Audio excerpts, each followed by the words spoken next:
Hello दोस्तों, मधुबन हिंदी में आप सभी का स्वागत है। आज हम पढ़ेंगे विराम चिन्ह। आज हम विराम चिन्ह को सुपर फास्ट रिवीजन करेंगे। फटाफट तरीके से आसानी से समझते हुए इसको आगे बढ़ेंगे। देखिए दोस्तों, विराम का शाब्दिक अर्थ होता है ठहराव। ठहराव यानी रुकना।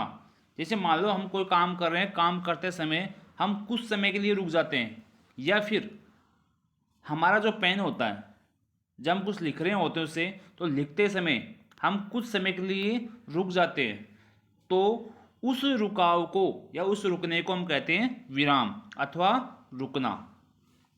तो दोस्तों देखिए, किसी भी भाषा को बोलते, पढ़ते या लिखते समय या किसी कथन को समझाने के लिए अथवा भावों को स्पष्ट करने के लिए वाक्यों के बीच में या अंत में थोड़ा रुकना होता है।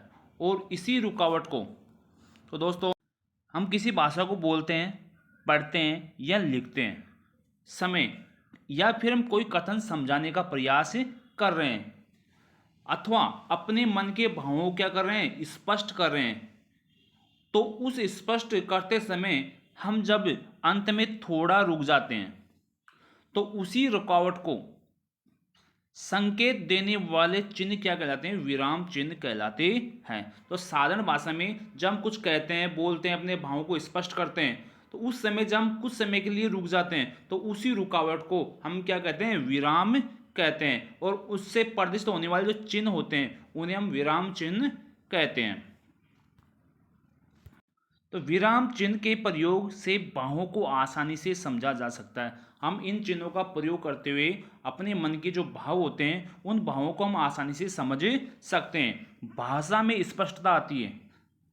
यदि उचित स्थान पर इनका प्रयोग न किया जाए तो अर्थ का अनर्थ भी हो जाता है। अगर हम इन विरामों का उचित स्थान पर अगर हम इसका प्रयोग नहीं करते हैं तो ये विराम अर्थ का अनर्थ भी कर देते हैं। जैसे देखिए, रोको मत जाने दो। रोको मत जाने दो अर्थात किसी को रोका जा रहा है और कहा जा रहा है कि इसे मत जाने दो। इसी वाक्य में सेम वाक्य है, लेकिन विराम का प्रयोग दूसरी जगह किया गया है और इसका अर्थ भिन्न प्रदर्शित हो रहा है। रोको मत जाने दो अर्थात आप उसको रोको मत, उसे आगे जाने दो। तो सामान्य रूप से जब हम इन विरामों का प्रयोग अगर उचित स्थान पर नहीं करते हैं तो ये विराम अर्थ का अनर्थ करे डालते हैं। तो दोस्तों, हिंदी में कई तरह के विराम चिन्हों का प्रयोग किया जाता है। आज हम लगभग 12 प्रकार के जो विराम चिन्ह होते हैं उनका आज हम अध्ययन करेंगे।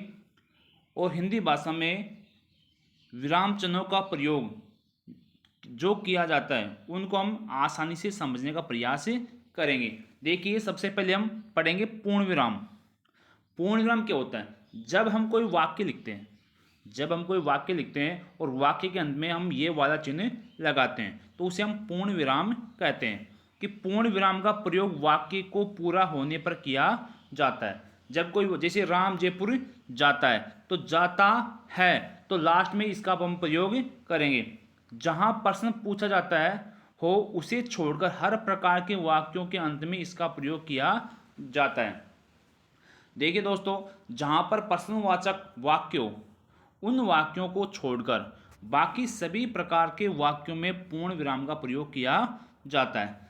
जैसे सुबह का समय था, सुबह का समय था, भारत मेरा देश है, भारत मेरा देश है। तो पूर्ण विराम का प्रयोग सामान्य रूप से समझने के लिए प्रश्नवाचक वाक्यों को छोड़कर बाकी सभी प्रकार के वाक्यों में इसका प्रयोग किया जाता है। दूसरा है अर्धविराम। जहां पूर्ण विराम जितनी देर न रुककर उससे कुछ समय कम रुकता है वहां अर्धविराम का प्रयोग किया जाता है। देखिए दोस्तों, इसका चिन्ह यह है। अब जहां पर हम पूर्ण विराम में क्या होता है, कुछ अधिक समय के लिए हमको रुकना पड़ता है, तो उससे कम समय के लिए जब हम रुकेंगे तो वहां पर हम अर्धविराम का प्रयोग करेंगे। तो जहां पूर्ण विराम जितनी देर न रुककर उससे कुछ कम समय रुकता है वहां अर्धविराम का प्रयोग किया जाता है। इसका प्रयोग विपरीत अर्थ प्रकट करने के लिए भी किया जाता है। तो इसका अर्थ विपरीत अर्थ प्रकट करने के लिए भी अर्धविराम का प्रयोग किया जाता है। जैसे भगत सिंह नहीं रहे वे अमर हो गए, भगत सिंह नहीं रहे वे अमर हो गए। नदी में बाढ़ आ गई, सभी अपना अपना घर बार छोड़कर जाने लगे। तो पूर्ण विराम से कम समय के लिए रुकने के लिए हम अर्धविराम का प्रयोग करते हैं। जैसे भगत सिंह नहीं रहे वे अमर हो गए, नदी में बाढ़ आ गई, सभी अपना घर बार छोड़कर चले या जाने लगे। तीसरा है अल्प विराम। अल्प विराम क्या होता है? पूर्ण विराम में अधिक समय के लिए, अर्धविराम में उससे कम समय के लिए, और अल्प विराम में अर्धविराम से आधे समय रुकने के लिए, यानी कुछ समय, कुछ सेकंड, पल दो पल रुकने के लिए हम अल्प विराम का प्रयोग करते हैं। देखिए, अल्प विराम का प्रयोग अर्धविराम से भी कम समय रुकने के लिए किया जाता है। इसका प्रयोग समान पदों को अलग अलग करने, उपवाक्यों को अलग अलग करने, उद्धरण से पूर्व, उपाधियों से पूर्व संबोधन और अभिवादन देने के आदि स्थानों पर होता है। देखिए, इसका प्रयोग एक होता है समान पदों को अलग करने के लिए, दो समान पद है उन समान पदों को अलग करने के लिए। दूसरा, उपवाक्यों को अलग करने के लिए। तीसरा, उद्धरण से पूर्व, उपाधियों से पूर्व, संबोधन और अभिवादन के बाद आदि स्थानों पर इसका प्रयोग किया जाता है। जैसे श्याम जरा इधर आना, श्याम जरा इधर आना। या फिर दूसरा एग्जाम्पल, राम, श्याम और सीता जंगल में गए। तो कुछ समय रुकने के लिए और उपवाक्यों को अलग अलग करने के लिए इनका प्रयोग किया जाता है। किसका? अल्प विराम का। तो दोस्तों, आसानी से समझते हुए हमको आगे बढ़ना है।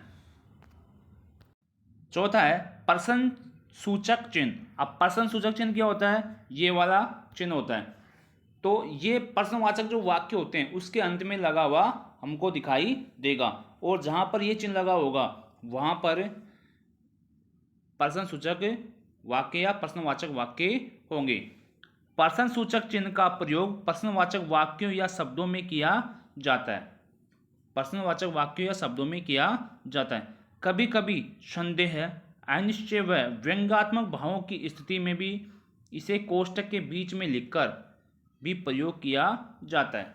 कि सामान्य रूप से तो प्रश्नवाचक वाक्यों में इसका प्रयोग किया जाता है, और कभी कभी संदेह, अनिश्चय व व्यंग्यात्मक भाव की स्थिति में इसे कोष्टक के बीच, ये होता है कोष्टक, कोष्टक के बीच में लिखकर भी इसका प्रयोग किया जाता है। जैसे क्या तुमने अपना गृह कार्य पूरा कर लिया?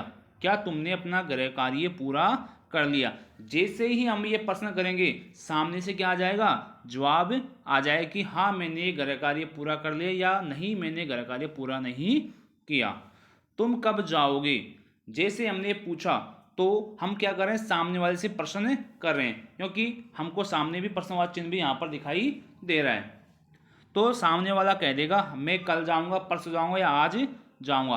तो प्रश्न सूचक चिन्ह जहां पर दिखे वहां पर प्रश्नवाचक वाक्य होता है। कभी कभी ये संदेह, अनिश्चय, व्यंग्यात्मक भाव या स्थिति में भी इसका प्रयोग किया जाता है। पांचवा है विस्मय सूचक चिन्ह। अब विस्मय सूचक चिन्ह होता है ये वाला। तो खुशी, हर्ष, घृणा, दुख, करुणा, दया, शोक, विस्मय आदि को प्रकट करने के लिए इस चिन्ह का प्रयोग किया जाता है।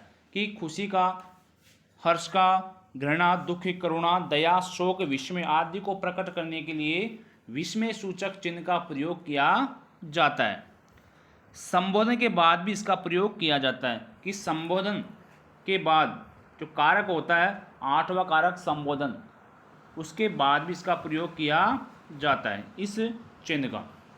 जैसे वाह कितना सुंदर पक्षी है, तो वाह कितना सुंदर पक्षी है, तो इसमें भाव स्पष्ट हो रहा है खुशी का। दूसरा है अरे तुम आ गए, तो यहाँ पर भाव स्पष्ट हो रहा है आश्चर्य का।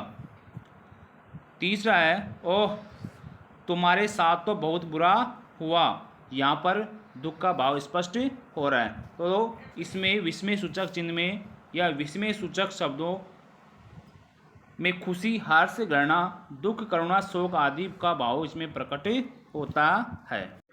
तो ये सभी क्या हैं? विस्मय सूचक चिन्ह। इन चिन्हों से हम इनको पहचान सकते हैं कि ये वाक्य कौन सा है, विस्मय सूचक है, प्रश्नवाचक है या अल्प विराम वाला है, अर्ध विराम वाला। अर्थात इन चिन्हों के माध्यम से हम इनकी पहचान कर सकते हैं कि ये वाक्य किसमें है, विस्मय सूचक वाक्य है। तो दोस्तों आज हमने पूर्ण विराम, अर्ध विराम, अल्प विराम, प्रश्न सूचक और विस्मय सूचक चिन्हों को पढ़ा है और समझने का प्रयास किया है। बाकी जो बचे हैं अगली क्लास में हम पढ़ेंगे। बाकी जो 7 प्रकार के जो विराम चिन्ह हैं उनका हम अगली क्लास में अध्ययन करेंगे। और इसी के साथ दोस्तों संपूर्ण व्याकरण की कक्षाएं वर्ण विचार से लेकर संज्ञा, सर्वनाम, विशेषण, क्रिया, काल जो सभी कक्षाएं अपने चैनल पर क्रमवाई डाल रखी है, तो आप उन्हें भी देखें और अपना अध्ययन जारी रखें। जय हिंद, जय भारत।